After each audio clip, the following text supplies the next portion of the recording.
Welcome to the replay as I steal Joe Simon's theme. Prosper 714 first in the room. Fly Girl Jude has joined. Hey, hello. Wow, I didn't work on this framing at all. Soul Family Coach joined. Hypno Honey. Thanks for being here on a bright and early on a Monday morning. At least it is for me. Well, kind of mid-morning, 10 o'clock. That really shouldn't seem bright and early. Artist Mother, I saw you, Delta Moxie. Hey, hey, hey. All right, let's see. I want to just make sure that I am clear. Fly Girl Jude, it's you, Judy Jetson. I was just thinking about you, I swear to heavens, because I think I was looking at a video from, I think, that Mind Movies event that I believe you were at, like in 2010, and you were there, and I was like, oh yeah, Judy. And then here you are. How awesome is that? I hope you're doing well. Ghostini Fresh has joined, and Lynn Rose invited followers because she's a good person. She is part of Team Doyle. You saw an email and received from Robin Openshaw. Wait, how odd. I was just going to talk about that. Robin Jansen has joined. Impressed by me. Come on, Judy. People make impressions. Xavier, good to have you here. It's been a while. I got to tell you, Xavier, I think I just finished the last piece of chocolate that you sent the other day. And I loved it more and more as I ate it. And even Lynn, who I told you doesn't really like milk chocolate per se, she was like, I got to admit, this is good. She really liked it. So it was really, really awesome. Need some more. Do I need some more? Need? That might be overstating it. Would I delight if it showed up? Anyway, yeah, it was really great chocolate. And that's from Lynn Rose, who only eats dark chocolate. Until now! Okay. Well, you have tuned in to the LOA Scorp. I do the Scorps on Thursdays. And I don't tell anybody about them. Seriously, thank you, Soul Family Coach, for inviting followers. Anybody else can do the same thing by, tapping on the little people icon down there by the numbers. That any day now are going to shoot up to like 90, 100, 200, 400, 700 viewers. Wouldn't that be great if we could really just build this audience and change the world with all of this shared conversation we have around the law of attraction? Well, I think so. Anyway, my name is Bob Doyle, for those of you who don't know. I was featured in a movie called The Secret several years ago. 10, actually. I was having a conversation with somebody else on Blab, I think, and it came into my face that it was like 10 years since I did The Secret. 10 years! Okay. Anyway, did that. And I've been teaching the law of attraction several years before that, and then after that as well, obviously, since then. And so now comes along Periscope, and I have this amazing way to interact with you in a more intimate setting and take comments, ask questions, just connect on some of these topics that I feel can help you. The hazelnut one was awesome, yes. Can help you implement this crazy, wacky law of attraction stuff. And generally what I do on these scopes is give you something to think about and observe. And so today will be no different.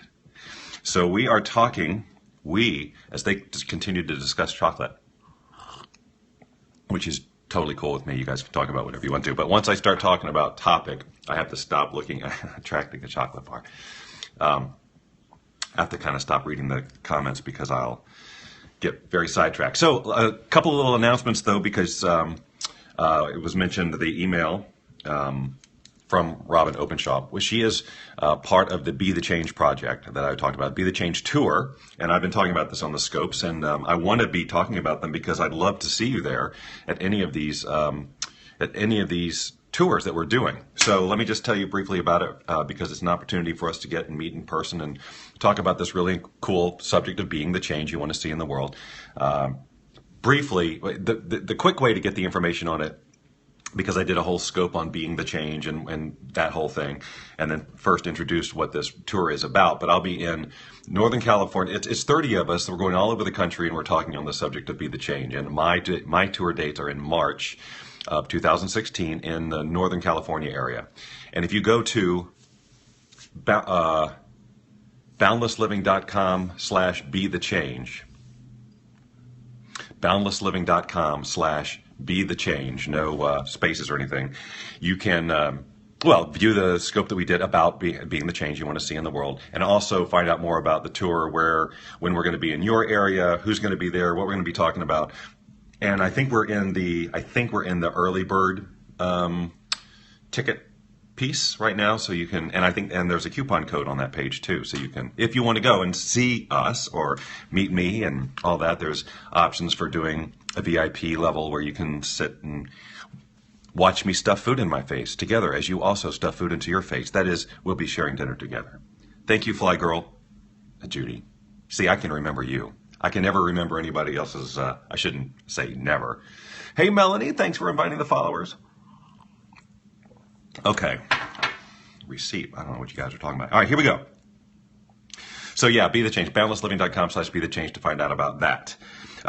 Wednesday, as I started to say, I do Periscopes on Monday and Friday at 10 a.m. Pacific, and then on Wednesdays at 10 a.m. Pacific, I generally do a blab.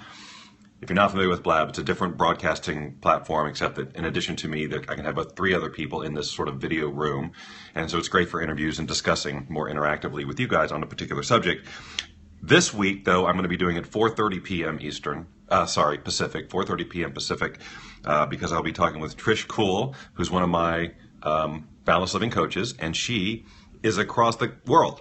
So I'm accommodating her time zone, so it can be 8:30 in the morning where she is, 4:30. Otherwise, she'd be up at 2 o'clock in the morning doing a blab, and I don't think that's going to work for anybody. Anyway, we're going to be talking about mindset and reframing, which is something that we have an opportunity to do many, many times a day when we're in a situation and we find ourselves going down some negative thought process. It's like, how can we reframe this? Lynn is huge on this. She's very, very, when I say Lynn, I mean my lovely partner, Lynn Rose, who is back in the back right now. I can't remember what I was going to say. All right, anyway. Oh, yeah, so 4:30. And, oh, yes, that's what we're talking about. We're talking about mindset and reframing. And I was saying that Lynn Rose is very big on that. Okay, so anyway, as we could all be. All right, so now let's talk about the subject at hand, which is tidying. Tidying. So Lynn and I are in the midst of this massive tidying project because somebody, I think it was part of Lynn's family, turned us on to this book called The Life-Changing Magic of Tidying Up by Marie Kondo. Anybody? Bob is getting old. Nice. Anybody know that book? Anyway, it's pretty amazing. And it's, in essence, it's about getting rid of every single thing you don't, that in your life that doesn't, you've read it, that doesn't bring you absolute joy, and just surrounding yourself with that. And so it's, so we've decided to take that on. And there's a whole process. You start with clothes, and then you go to books, and then I think, kitchen, jewelry. I don't know. There's a whole process, but we're going through it pretty much in order. I can show you over here. Those are bags of clothes that are going to be given away or sold or whatever. That's, I don't know how many bags that is. It's getting up towards a dozen of these things. And that's just clothes. And then we'll have books and all that other stuff. But I want to kind of share with you kind of what it's feeling like to do this. It's at first it was very dark, because it all ties around to law of attraction, so stay with me here. Obviously I knew it was going to be a big job, and we're not done. There's still, like, the biggest part of it for me is going to be the category of miscellany, right? All that little stuff in drawers and, that's been collected over time. Now, when I moved out to LA, I did a bunch of this already, but not to the extent that I'm doing it now. We're being much more brutal and really trying to commit to creating a space that we just look around everywhere we look and we go, I just love all of this. Right? So, because think about what that will do for you from just a law of attraction point of view. If you're surrounded by this feeling of, I just love all of this, I just love all of this, right? And life is so simple. So, I knew that it was going to be challenging for me and will be as I continue to decide, why am I still carrying this in my life? And that's really, I think that there's so many great distinctions in this book. And I think the one that I really wanted to talk about was when you're making that decision, as you're going through and saying, do I get rid of this or not? The author is Marie Kondo, Kondo, Marie Kondo. When you are not real sure, do I keep this? Do I let it go? Whatever. The question you can ask is, am I struggling with this because I'm holding on to something from the past, or am I fretting about something in the future? Like, You know, it could be an old piece of jewelry or a gift. It could be a greeting card. It could be any sort of something that you're just holding on to because it's some kind of connection to your past. And it's not necessarily like this great memory type. Like there's some things you're going to go, oh, there's no way I'm getting rid of this. But there's others that you kind of stop. And what's the feeling that you get? Like I know that when I moved, for example, I had stacks of cards and different things from, I don't know, all sorts of different relationships, let's say, in my life. And at one point in my life, I thought, well, I'll never get rid of these. And then it was like, why would I carry these? The energy around these things, it doesn't serve me. You know, it doesn't, it's just like I'm sort of trying to honor something, honor a memory or honor a past relationship. But there's no, when you think about it, it's just taking up space. And if it doesn't delight me, then what the hell? Why, you know, why would I carry around something like that just because at one point in my life it had some significance? One of the great things about this is this whole idea of, you know, understanding when something has served its purpose in your life. You know, like when you get a greeting card as a prime example. You know, I know that some people delight in the fact that they've kept all your greeting cards from somebody or whatever. And I think if there's a very super special person in your life, then that's nice to do. But sometimes you just get greeting cards and you just kind of keep them because, you know, like your birthday cards. And I would have a file of like memories and birthday cards. Really? Birthday cards? What? Unless there was something in there that I should read on a regular basis because it was so profoundly impactful or whatever, there's really no reason. So those types of things, like why do I have the stuff that I have? And that's the kind of thing that as I go through like this miscellany, which is going to be huge because there's so much stuff. I mean, you know, so much stuff. And then you really, the idea is that you really ask yourself, you tune into every single item. You don't just go, okay, I'm going to throw all this over here. You tune into every single one and you get really clear. Does this bring me joy? Does this bring me joy? And if it doesn't, then you get rid of it. I mean, it sounds pretty brutal because a lot of things seem very generic. Like for me, for example, clothes, I don't love clothes. It doesn't matter what article of clothing you point to. The odds that it brings me joy are going to be pretty small. But I definitely have clothes that I go, I really like wearing that. It's comfortable. I feel good in it and that kind of stuff. So that's my gauge. And that's why it was, the clothes part was easy for me, you know, in terms of getting rid of stuff. It was like, I was brutal. The stuff we just bought, like within the past 3 or 4 months, gone, you know, because I'm not wearing them. It doesn't work, you know. If I ever watched Hoarders, no, but I know about it. And we're not that bad, but it looks like it when you look over that stack, and that's just clothes. But hold on, let me get a little bit more coffee because clearly I don't have enough energy. So I'm learning about myself as I go through this that, yeah, there's stuff that I hold on to for pretty weird reasons that don't, you know, there's just no benefit to my keeping these things in my life. And I can see, like, you know, my desk is a very cluttered area. It explodes into clutter like almost immediately after I clean it up, right? And I'll bet you some of you know what I'm talking about there. And the fact is that, you know, I've rationalized that many times, like, well, you know, it's a reflection of my creativity, and I'm just like this, and it's just boom. But the fact of the matter is, when I go in and I see clutter on my desk, it doesn't feel good. I really prefer a nice, clean, uncluttered space, right?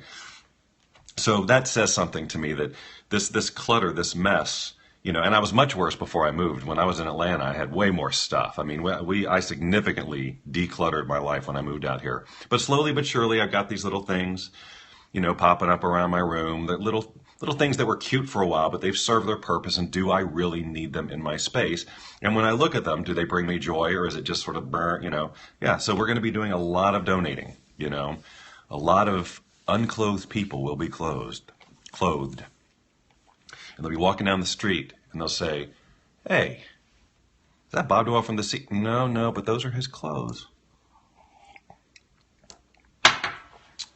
Anyway, so yeah, so and I've watched, you know, Lynn too. We, you know, like going through books and things like this is really, what do I get rid of? What do I save? It's a very transformative experience is what I'm getting at. It's not just about cleaning up your space. It's cleaning up your whole vibration, really. That's the main thing I wanted to get at in this, is when you tidy up your environment, which is a reflection. Your whole outer experience is a reflection of your inner experience, right? So if you're looking out into the space that you have created or co-created, and you're going, wow, what's going on here? It's indicative of what's happening this way. So we are sort of taking an inside out approach, or sorry, outside in approach to since we're going after the tidying rather than starting to tidy it from the inside and then see how it goes, see how it shows up. But it's actually working to show me anyway, areas in my life where there's some work to do. Things I might have held on to, or areas of resistance or fear, like why would I keep this thing, or why do I have this thing? Am I worried that something's going to happen in the future? Like saving that thing that you may use one day, but you've had it for 6 years and you've never used it, but you don't want to give it up because maybe one day. So what's the vibration around that? Like you wouldn't be able to go get another one. There's some sort of fear or lack or something like that. And I can't even, way too many of those. Cords, right? Because I'm an audio guy and all these computers, we've got so many cords that we're going to be going through and paring them down to, we really only need 3 of these USB cables. We do not need 30 of them, right? So yeah, it's just that, but it's just showing me where I still have thoughts like that. So it's been extremely helpful. So like I said, it's a big project. I'm kind of like half believing we're actually doing it. It's like, because Lynn and I have had so much on our plate, to throw something like this on top of it while we're still doing all the other things that are on our plate. But we just had to dive in. I mean, it was absolutely just time to do it. And we're really feeling, we're feeling really good about what's happening. We've still got so much to do, but we just know that when we're done, we're going to walk into this place, and every single room we walk into, we're going to go, every single room will be a sanctuary. This place will generate within us the most unbelievable positive vibrations of prosperity and gratitude, love, comfort, security, because we won't allow anything in our space that makes us feel otherwise. So imagine that. Imagine if you went through this process and just the book explains, clearly it's a whole book that explains how to do this. And it is about being really, brutal and like that. To super pare it down. But we just know that the end result is going to be just crazy amazing for us, for how it's going to impact our experience of our outer reality. When we get this done, what's going to show up for us? The stories that you hear about in the book itself, how clients, this woman does like private in-home coaching for people to go through this process, and she has a course and the whole thing. But to hear, what happens for people, things like, losing weight and more abundance and all sorts of things as a result of the work that happens inside, in here, from going through and really facing your life and saying goodbye to the things that no longer serve you. It's like it's like carrying around a bunch of limiting beliefs when you carry that kind of clutter around. And the more that you can clear and the more that you can get rid of that, the more open you are to receiving the things that you really, truly want. So, yeah. Oh, can I show the book? Well, I can show, because I don't have the book, but I have it open on the Audible page. So, that helps you. Life-Changing Magic of Tidying Up by Marie Kondo. And Lynn and I actually got the audio version of it and listened to it separately. Which is good because, with these tired eyes, reading is, So anyway, well, I hope that's helpful. And I hope that in some way, because again, it's really about, like, this is my invitation to you today, is to look around your space that you have created and just sort of take stock. Is this bringing me joy? What would it be like if I didn't have to see this? Or how could I create a more joyous space? And all of this stuff. Look around your environment and say, what's being expressed here about me that maybe it's not serving me to the utmost that it could, right? How am I communicating lack or fear or anxiety or whatever in what I'm keeping around in my house? How am I communicating to the universe that I'm scared of losing something, or that there's not going to be enough or something, right? This is another chance for some brutal honesty with yourself that could totally rock your life. Oh, well, who said it was nice to see me again? Oh, I missed it. Well, whoever you were, it was nice to see you again, too. So, yeah, that's it. So to go take on the tiding, check out the book if you want to. It's very, very interesting. And once you go through it and understand what's going to happen, what's happening, you do realize that it's going to be a life changer, you know. And so I'm really, really interested and will be anxious to. Good. I'm glad. Thank you. Thank you. Charmed Mess. I can't remember your name. I have to check, but I do remember you. Nina. Of course. I just wish I could just choose. Show name, show, ID, so I could call people by their names. Show the book again. One moment, please. And then we're going to wrap this up. All right.